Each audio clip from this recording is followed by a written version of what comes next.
नमस्कार, मैं हूं शिवेंद्र श्रीवास्तव और आप देख रहे हैं श्रेष्ठ भारत। दुनिया में तमाम तरह की शादियां होती हैं। कोई अपनी मर्जी से शादी करता है, कोई अरेंज मैरिज करता है, कोई बहुत वैभवशाली यानी बहुत रईसी से शादी करता है, बड़े इंतजाम करता है, कोई एकदम सुनसान बियाबान में अकेले शादी करता है। अलग अलग तरह की शादियां और अलग अलग तरीके के रिवाज। लेकिन हम आज एक ऐसी शादी के बारे में बात करने जा रहे हैं, उसके बारे में बताने जा रहे हैं जो बेहद अनोखी शादी है। ये शादी ऐसे हुई जैसे शादी शायद ही आपने कभी सुनी हो, और बकायदा इस शादी को करवाने के लिए पुलिस की पूरी फोर्स लगी रही, पूरी सुरक्षा लगी रही, और ये शादी हुई देश की राजधानी दिल्ली में। इस अनोखी शादी के बारे में हम आपको बताएं और ये बताएं कि आखिरकार क्यों पुलिस की सुरक्षा में शादी हुई, आखिरकार क्यों इतनी किले की तरह उस पूरे इलाके को बदल दिया गया जहां पर इनकी शादी हो रही थी। उससे पहले हम इस पूरी कहानी के बैकग्राउंड में चलते हैं। ये कहानी है राजस्थान की। राजस्थान में एक जगह पड़ती है सीकर। वहां पर एक लड़की का जन्म हुआ, उसका नाम था अनुराधा चौधरी। अनुराधा चौधरी तमाम दूसरी लड़कियों की तरह बेहद सामान्य लड़की थी, लेकिन उसके साथ एक नई चीज हुई कि पैदा होने के कुछ वक्त के बाद ही उसकी माँ की मौत हो गई। कुछ दिन तक उसके पिता जिंदा रहे, उसके बाद उनके पिता की भी मौत हो गई, और उसी के साथ उसके जीवन की पटरी ऐसी बिगड़ी, रास्ता ऐसा बिगड़ा कि वो कब क्या करने लगी उसको खुद इस बात का अंदाजा नहीं है। जन्म के कुछ साल बाद ही उसके माँ बाप का साया उसके सर से उठ गया। रिश्तेदारों ने पाला, कुछ दिन तक पिता जिंदा रहा और उस दौरान उसने पढ़ाई करनी शुरू की।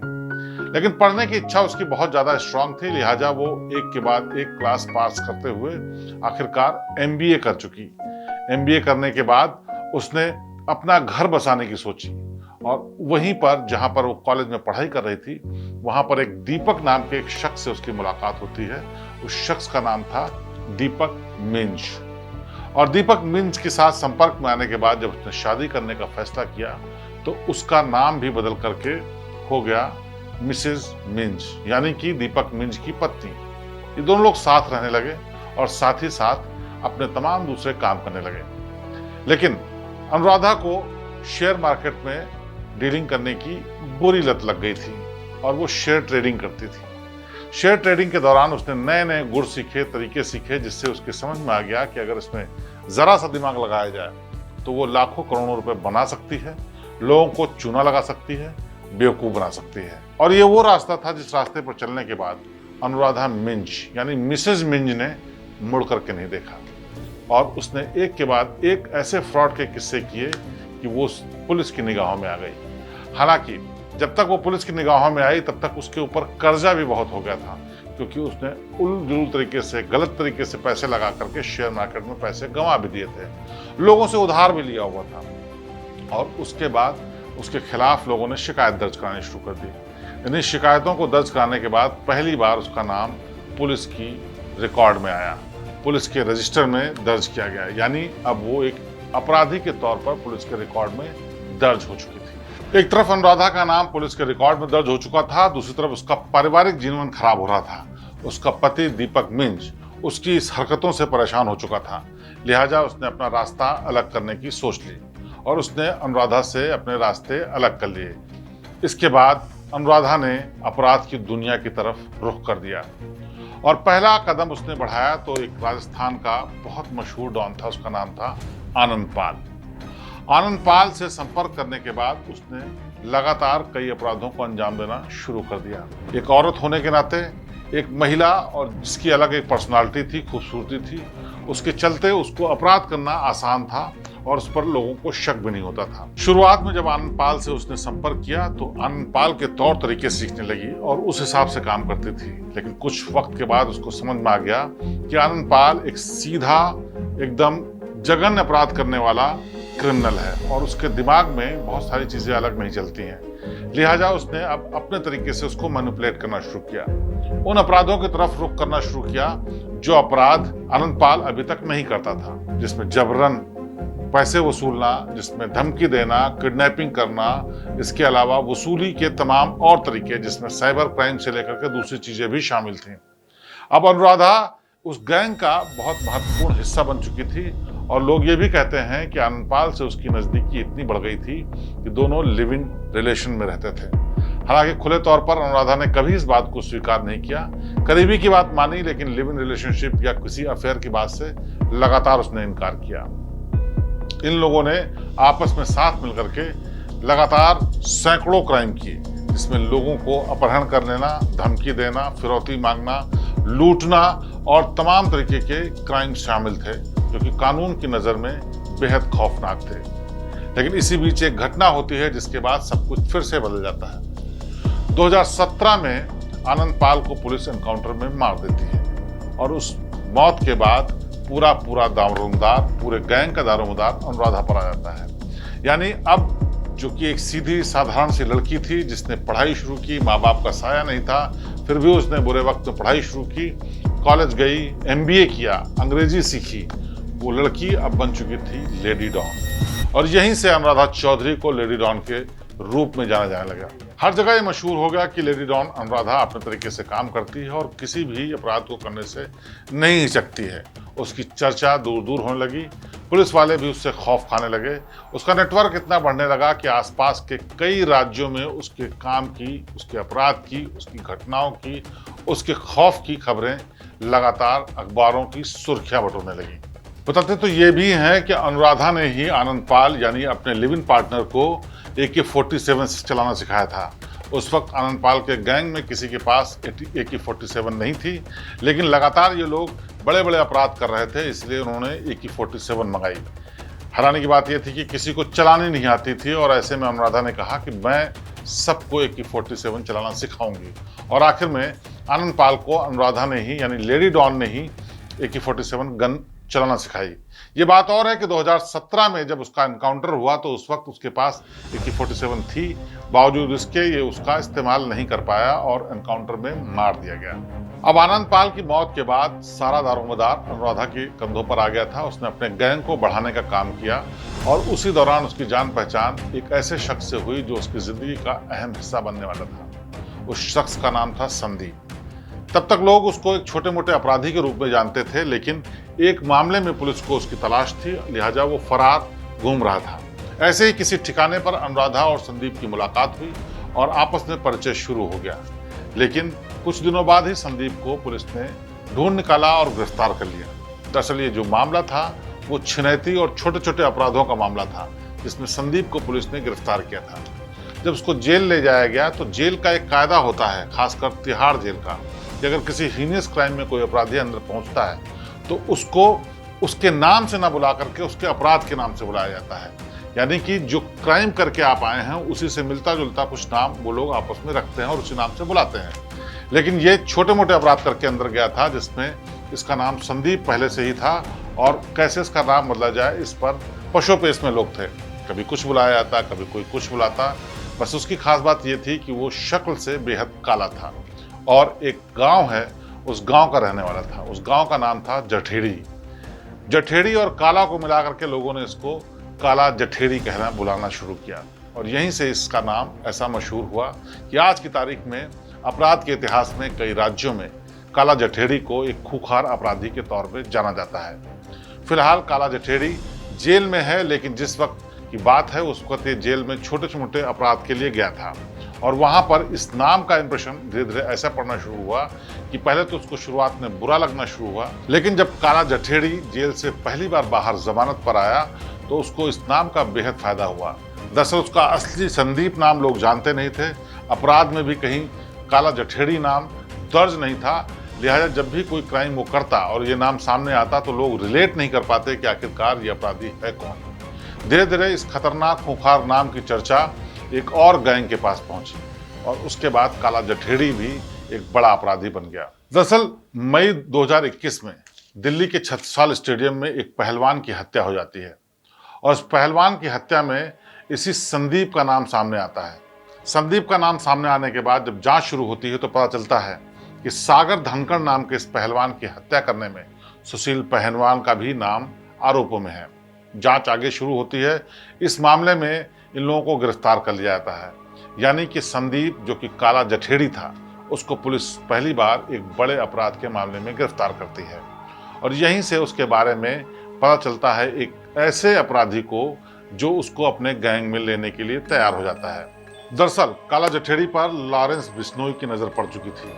विदेश में बैठ करके भारत में अपराध करने वाला ये अपराधी लगातार वहां से अपने नेटवर्क को बढ़ाने का काम कर रहा था, लोगों से संपर्क कर रहा था और ऐसे अपराधियों को तलाश रहा था जो खूंखार हो, डरते ना हो, जिनके खिलाफ बहुत ज्यादा मामले दर्ज न हो और फिलहाल उसके गैंग को शामिल करने के लिए तैयार हों।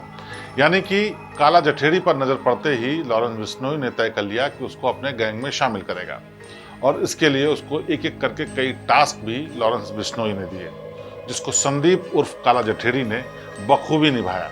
और इसके बाद काला जठेरी का ये नाम और बड़ा हो गया, यानी कि अब लॉरेंस बिश्नोई का वो इतना करीबी हो गया कि उसने भारत में अलग अलग शहरों में, अलग अलग राज्यों में कई वारदातों को अंजाम देना शुरू कर दिया। यहाँ तक कि कई राज्यों में उसने अपने नेटवर्क को बढ़ाने के लिए, लॉरेंस बिश्नोई के नेटवर्क को बढ़ाने के लिए लंबा काम किया और इसी के चलते उसका नाम अपराध के इतिहास में काफ़ी मशहूर हो गया और पुलिस की नज़रों में वो एक बड़ा शातिर खूंखार अपराधी बन गया। ये बात 2021 की ही है। उसमें उस वक्त ये लोग एक अपराध करके भाग रहे थे और तब तक अनुराधा उसके संपर्क में आ चुकी थी और अनुराधा से उसका अफेयर शुरू हो गया था। दोनों को उत्तर प्रदेश के सहारनपुर में एक जगह जानकारी मिलने के बाद गिरफ्तार कर लिया गया। गिरफ्तार करने के बाद इनको जेल में डाल दिया गया। अनुराधा को अब काफ़ी दिनों के बाद आखिरकार जमानत मिल गई और उसने ये तय कर लिया कि वो अपराध का रास्ता छोड़ देगी। अनुराधा ने कई बार ये बाहर निकलने के बाद भी कहा कि वो अपराध के रास्ते पर नहीं चलना चाहती है, इसीलिए वो चाहती है कि वो शांति की जिंदगी गुजारे और इसी के चलते उसने एक अदालत में अर्जी लगाई कि वो अपनी जिंदगी शांति से गुजारना चाहती है और उसके लिए वो इसी काला जठेरी से शादी करना चाहती है, यानी संदीप से शादी करके वो अपने जीवन को शांति से गुजारना चाहती है। आपको ये भी बता दें कि जब वो गिरफ्तार होने के बाद जमानत पर बाहर निकल के आई तो दिल्ली में सोनीपत के उसी मकान में रहने लगी जिसमें संदीप के पेरेंट्स रहते थे, यानी कि उसके परिवार वाले रहते थे और वहाँ रह करके वो उनके परिवार वालों की देखभाल करना और उन लोगों के साथ घुलने मिलने का काम कर रही थी। यानी कि उसने पहले ही तय कर लिया था कि संदीप से वो शादी करेगी। अब ये मंशा जब उसने तमाम पुलिस वालों से और लोगों से डिस्कस की तो पहले तो सब लोगों ने असमर्थता जताई, लेकिन दोनों ही आपस में शादी करना चाहते थे। काला जठेरी उर्फ संदीप और अनुराधा चौधरी, ये दोनों शादी करना चाहते थे। लिहाजा इन्होंने कोर्ट में एक अर्जी लगाई कि ये दोनों शादी करना चाहते हैं, लेकिन उसमें मुश्किल ये थी कि अनुराधा तो बाहर थी लेकिन संदीप जेल के भीतर था। उसने भी कोर्ट में एक अर्जी लगाई कि उसके शादी करने के लिए मोहलत दी जाए, मौका दिया जाए, जमानत दी जाए, जिसको अदालत ने सुन लिया, मान लिया और उसको 6 घंटे की मोहलत दी कि वो शादी कर सकता है, लेकिन इसी 6 घंटों के भीतर शादी करके उसको वापस भी आना होगा। अब सारा मामला दिल्ली पुलिस के हाथों में आ गया कि आखिरकार कैसे वो इस आदेश का पालन करवाएगी और साथ ही साथ डर इस बात का था कि वो लोग बाहर रहते हुए इतने अपराधों को अंजाम दे चुके थे और लॉरेंस बिश्नोई जो कि लगातार अपराधों को अंजाम दे रहा है और उसका दाहिना हाथ अगर जेल से बाहर आएगा तो कहीं कोई गैंगवार न हो जाए, कहीं कोई हमला न हो जाए। लिहाजा पुलिस ने इस सब से निपटने के लिए सोनीपत के घर और द्वारका में उस जगह को जहां पर शादी होनी थी, उस शादी की जगह को पूरी तरह से सुरक्षा के लिहाज से सीलबंद कर दिया। 4 राज्यों की पुलिस, दिल्ली पुलिस की स्पेशल सेल, क्राइम ब्रांच और तमाम अधिकारी वहां पर लगातार डटे रहे जिससे कि ये शादी हो सके और कोई अप्रिय घटना न हो। इसके लिए बाकायदा एक सिक्योरिटी सिस्टम बनाया गया जिसमें सीसीटीवी कैमरा, जिसमें एक पूरा स्कैनर यूनिट, इसके अलावा ड्रोन कैमरा, इसके अलावा तमाम और वर्चुअल चीज़ें लगाई गई जिससे कि किसी भी संदिग्ध कार्रवाई को रोका जा सके। और इस सब को दुरुस्त करने के लिए दिल्ली पुलिस की कई टीमें लगी, साथ में राजस्थान की, मध्य प्रदेश की, उत्तर प्रदेश की और दूसरी जगहों की भी पुलिस टीम वहां पर लगी, जिससे कि वहां पर कोई भी परिंदा पर न मार पाए। जिन लोगों को शादी में जाने की इजाजत थी उसकी लिस्ट पहले से ही अनुराधा से ली गई। करीब 150 लोगों की लिस्ट उसने दी और उन लोगों के आधार और पैन कार्ड के आधार पर उन लोगों को एंट्री दी गई। साथ ही साथ सबका सिक्योरिटी चेक भी किया गया। जो लोगों को स्कैन करने के लिए मशीनें लगी थी उससे स्कैन करने के बाद ही लोगों को भीतर जाने की इजाजत थी। इसके अलावा जिसको वो लोग संदिग्ध समझ रहे थे, उसकी पूरी तरह से तसल्ली करने के बाद ही उनको अंदर जाने दिया गया ताकि किसी भी तरीके की कोई घटना न हो। दरअसल हाल के दिनों में लॉरेंस बिश्नोई गैंग की दुश्मनी और दूसरे गैंगों से भी बढ़ती जा रही है। वो अपराध के रास्ते में तो है, लेकिन दिल्ली और तमाम दूसरे और स्टेट्स में लॉरेंस बिश्नोई के खिलाफ जो गैंग खड़े हैं वो लगातार कुछ न कुछ ऐसी हरकतें कर रहे हैं जिससे कि एक दूसरे के लोग मारे जा रहे हैं। लिहाजा पुलिस के लिए बड़ा सिरदर्द था, लेकिन अदालत का आदेश था, इसलिए उसको मानना जरूरी था। अदालत ने अपने आदेश में यह भी कहा कि 6 घंटे की मोहलत शादी करने के लिए और अगले दिन गृह प्रवेश और विदाई के लिए 3 घंटे का मौका दिया जाएगा। लिहाजा अदालत के इस आदेश के बाद दिल्ली की मंडोली जेल से काला जडेजी निकल करके अपनी शादी करने के लिए उस मौके पर पहुंचा और वहां पर उसकी अनुराधा से शादी हुई। इस शादी में मीडिया को जाने की इजाजत नहीं थी, लेकिन उस शादी की कई तस्वीरें बाहर आई जिसमें साफ तौर पर देखा जा सकता है कि दोनों एक दूसरे को वरमाला पहना रहे हैं, शादी के सारे इंतजाम हो रहे हैं, उनके करीबी रिश्तेदार हैं और उन रिश्तेदारों की मौजूदगी में ये शादी पूरी कराई गई और इसके बाद वापस उसको मंडोली जेल भी भेज दिया गया। तो अपने आप में अनोखी एक ऐसी शादी थी जिस शादी में न सिर्फ पुलिस पहरे पर खड़ी रही, चप्पे चप्पे पर पुलिस तैनात रही, बल्कि आधुनिक तकनीक से लैस चीजें लगाई वहां पर, ड्रोन कैमरा, वहां पर सीसीटीवी कैमरा, इसके अलावा scanner, body scanner, handheld scanner और यहाँ तक कि स्निफर डॉग्स भी लगाए गए ताकि किसी भी तरीके की कोई ऐसी घटना न हो जिससे कि वहां पर गैंगवार की स्थिति पैदा हो या फिर संदीप जडेजी वहां से फरार हो सके। फिलहाल ऐसा कुछ भी नहीं हुआ, लेकिन ये अपने आप में अनोखी शादी थी, क्योंकि शादियां बहुत तरीके से होती हैं। जो तमाम बदमाश या अपराधी होते हैं वो भी शादियां करते हैं, लेकिन वो सब अपने इंतजाम पे, अपने तरीके से। लेकिन यहाँ पर लड़का और लड़की दोनों ही अपराध की दुनिया के ऐसे नाम थे जिन पर तमाम खतरा था। वो समाज के लिए भी खतरा थे और उनके लिए भी तमाम लोग खतरा थे, दूसरी गैंग के लोग, उनके दुश्मन लोग, उनके विरोधी लोग। लिहाजा पुलिस नहीं चाहती थी कि कोई ऐसी सिचुएशन पैदा हो जिससे कि वहाँ पर कुछ अफरा तफरी का माहौल बने या फिर किसी को कोई नुकसान हो। इसीलिए हर वो इंतजाम किया गया जिससे कि इस शादी को अदालत के आदेश के बाद पूरा कराया जा सके। और फिलहाल ये शादी पूरी हो गई है और अपने आप में ये अनोखी शादी हमेशा के लिए इतिहास में दर्ज हो गई है, जहां एक लेडी डॉन की एक अपराधी से, एक ऐसे क्रिमिनल से शादी होने जा रही थी जहां पर तमाम खतरे थे, पुलिस का पहरा था, लोग मौजूद थे, कार्ड का स्कैन करके ही एंट्री थी, लिस्ट के आधार पर उन लोगों को कागज देखने के बाद अंदर जाने दिया जा रहा था। तो ये अपने आप में एक ऐसी अनोखी शादी है और आगे इतिहास में शायद हमेशा बनी रहेगी। तो लेडी डॉन की शादी पर यह थी आज की खास पेशकश आज की कहानी में। अगली बार फिर किसी हैरान करने वाली नई कहानी के साथ आपके सामने पेश होंगे। तब तक आप देखते रहिए श्रेष्ठ भारत। नमस्कार।